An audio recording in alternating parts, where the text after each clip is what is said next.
আমাদের আসলে এই প্রজেক্টগুলো যেগুলো আমরা হাতে নিয়েছি সবই পাবলিক প্রাইভেট পার্টনারশিপের একটা গাইডলাইন।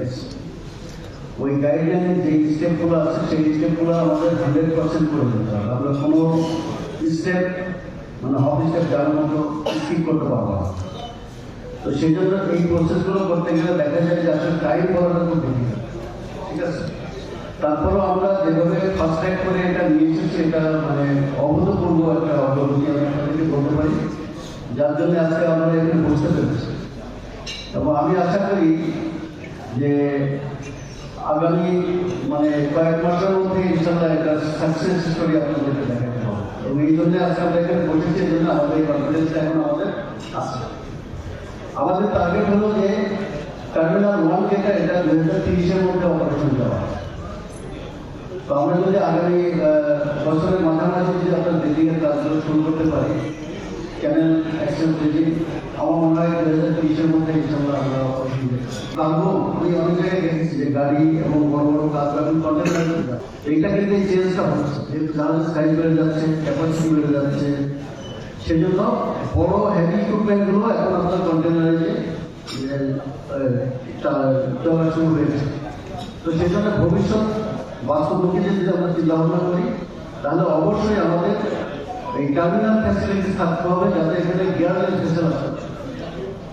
কারণ গিয়ার ভেসেল তো থাকবে না, গিয়ার ভেসেল যদি না থাকে পাঁচটা বছর পরে আমরা তখন একটা ঝামেলা করবো। এই টার্মিনালের যাতে ফুল এফিসিয়েন্সি আমরা নেক্সট 50 ইয়ার্স মেনটেন করতে পারি, সেটার জন্য অবশ্যই আমাদের একটা বাস্তবমুখী সিদ্ধান্ত নিতে হবে। কে বললো কি না বললো আমাদের কাছে এই ধরনের প্রশ্ন আসেনি, আপনাদের কাছে কোন সোর্স থেকে আসছে আমরা জানি না।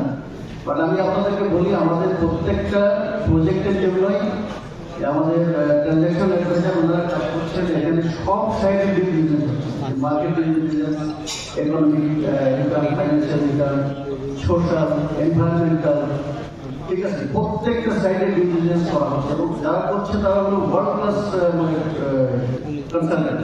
আশা করি আমরা যে প্রজেক্টটা করবো এটা জাতির জন্য একটা গর্ব করার মতো একটা প্রজেক্ট হবে।